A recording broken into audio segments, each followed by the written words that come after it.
నమః శివాయ. కార్తీక పురాణము 7వ అధ్యాయము స్నాన పుష్ప దీప ఆరాధనాదులు. వశిష్ఠ మహాముని జనక మహారాజుతో ఈ విధంగా వివరిస్తున్నారు. మిథిలా నగరాధీశ జనక మహారాజా, ఎంత చెప్పినా తరగని మాహాత్యాలు గల పుణ్యప్రద మాసం ఈ కార్తీక మాసం. ఇహంలో మానవుణ్ణి తరింపజేసి పరంలో ముక్తిని కలుగజేయు ఈ కార్తీక మాసంలో ఆచరించవలసిన విధులు, దాన ధర్మాలు, వ్రతక్రతువులతో కూడుకున్న కార్తీక వ్రతాన్ని పరిపూర్ణంగా వివరిస్తాను. సావధానుడవై విను. రాజర్షి, కార్తీక మాసం ప్రారంభ దినమైన శుద్ధ పాడ్యమి నుండి నెల 30 రోజులు సూర్యోదయ సమయములలో నదీ నద తటాకములందు శిరస్నానం చేయాలి. తులారాశిం గతే సూర్యే గంగా త్రైలోక్య పావని సర్వత్ర ప్రవరూపేణ స సంపూర్ణ భవేత్తదా. ఈ నెల రోజులు పరమ పావని గంగానది సమస్త నదీ నద వాపీకూప తటాకాదులందు ద్రవరూపేణ లీనమై ఉంటుంది. నీట మునిగి శిరస్నానం చేసి తర్పణగా 3 దోసిళ్ల నీటిని జారవిడిచి బయటకు వచ్చి తడిబట్టలను విడిచి పొడిబట్టలను కట్టుకొని తలను పొడిగుడ్డతోనే తుడుచుకోవాలి.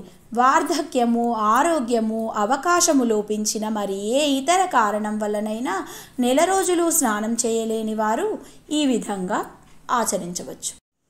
కార్తీకే భానువారతే స్నానకర్మ సమాచరేత్ మాస స్నానేన యత్ పుణ్యం తత్పుణ్యం లభ్యతే నృపః.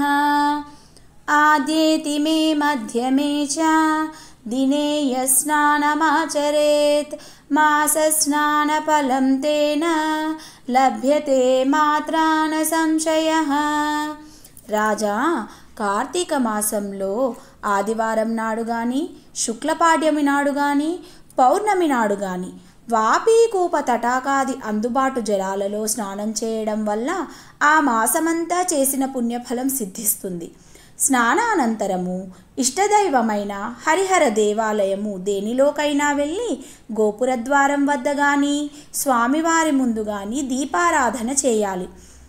అనంతరము ఆవునేతితో కానీ లేదా అందుబాటులో సాధ్యమైన నూనెతో కానీ పిండి ప్రమిదతో దీపాన్ని వెలిగించి దానిని దక్షిణ తాంబూలాదులతో సద్బ్రాహ్మణునకు దానమివ్వాలి.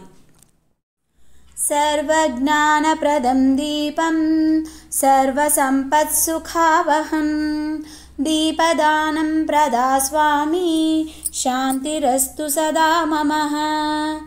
అన్ని విధాలైన జ్ఞానాన్ని, సమస్త సంపదలను ఇచ్చు దీపదానం చేస్తున్నాను.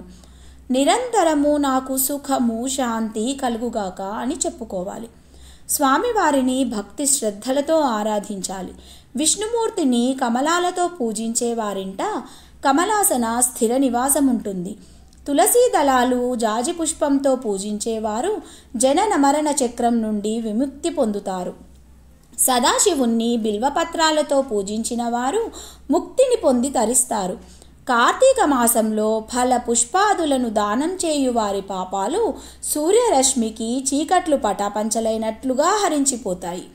కార్తీక మాసంలో జప, తప, హోమాలు చేసిన వారి పితృదేవతలు తరిస్తారు.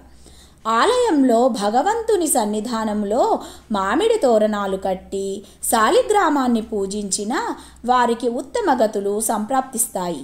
కార్తీక మాసంలో ఆలయంలోని దేవతామూర్తికి భక్తి శ్రద్ధలతో దండ ప్రణామాలు ఆచరించిన వారికి అశ్వమేధయాగ ఫలము కలుగుతుంది. కార్తీక మాసంలో ఉసిరి చెట్టు నీడలో దేవతార్చన చేసిన వారిని యమధర్మరాజుకైనా తేరిపారచూచుటకు శక్యం కాదు. కార్తీకంలో శాలిగ్రామాన్ని తులసీ దళాలతో పూజించిన వారు ధన్యులై తరిస్తారు. ఉసిరి చెట్టు ఉన్న వనంలో పూజ చేసి వనభోజనం చేసిన వారు అంతిమ కాలంలో పుణ్యలోకాలు పొంది తరిస్తారు.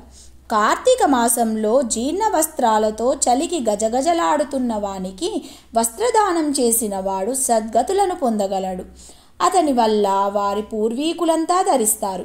శ్రీహరిని ఈ నెలలో అవిష పువ్వులతోనూ తులసీ దళాలతోనూ పూజించిన వారు ఇహలోక సౌఖ్యంతో పరలోక ముక్తితో తరిస్తారు. శివుణ్ణి జిల్లేడు పువ్వులతో పూజించిన వారు పూర్ణాయుష్యుని పొంది మరణానంతరము శివ సాయుధ్యాన్ని పొందుతారు. కార్తీక మాసంలో స్నానము, దీపారాధన, దీపదానము, వనభోజనము, దేవతారాధనము చేయడం వల్ల కలిగే ఫలితము అనంతము. అట్లు చేయని వారు అనేక జన్మలు ఎత్తి పరితపిస్తారు. కార్తీక మాసంలో ఇతరులు వెలిగించిన దీపాలను చూచి ఆనందించువారు, ఇతరులకు పూజా పునస్కారాలలో సహకరించేవారు, ఆరాధనలకు సమారాధనలకు తోడ్పడేవారు, పురాణ కథా కాలక్షేపాలలో పాల్గొనేవారు, ఆలయంలో దేవతాస్తుతి గానం చేసేవారు ఇహంలో సుఖశాంతులు పొంది పరంలో దైవ సాన్నిధ్యంలో ఉండి కడకు ధ్రువలోకాన్ని చేరుకుంటారు. ఈ కార్తీక మాసంలో సోమవారాలు, కార్తీక పౌర్ణమి చాలా ప్రశస్తమైన పుణ్యదినాలు. ఆ రోజుల్లో ఉపవాసం చేసి సాయంత్రం పూజలు చేసి ప్రసాదం స్వీకరించడం వంశ సంప్రదాయాలను బట్టి జరుపబడుతుంటాయి. ఈ రోజులలో సమస్త కుటుంబాల వారు 3వ సోమవారం కార్తీక పౌర్ణమి రోజున పూజలు తప్పనిసరిగా చేస్తుంటారు. వీటిని కార్తీక నోములు అంటారు. ఆయా కుటుంబ సంప్రదాయాలను బట్టి వారి వారి పూర్వీకులు చేసిన క్రమంలో పూజలు చేస్తుంటారు. ఇందుకు ఏ కుటుంబము భిన్నంగా వ్యవహరించదు. ఈ నోము కారణంగా కుటుంబీకులకు మేలు కలుగుతుంది. సిరి సంపదలు, మోక్షసిద్ధి కలగడం ఈ కార్తీక మాసం విశేషం. ఈ విధంగా కార్తీక విధులను నిర్వహించని వారు 7 జన్మలు నక్కలుగా జన్మిస్తారని వశిష్ఠ మహర్షి జనక మహర్షికి చెప్పడం జరిగింది. కార్తీక మాస విధులు తెలుపు కార్తీక మాస మాహాత్మ్య అధ్యాయము కార్తీక పురాణము 7వ రోజు పారాయణ భాగం సమాప్తం. ఓం శ్రీ కేదార దామోదరాయ నమః.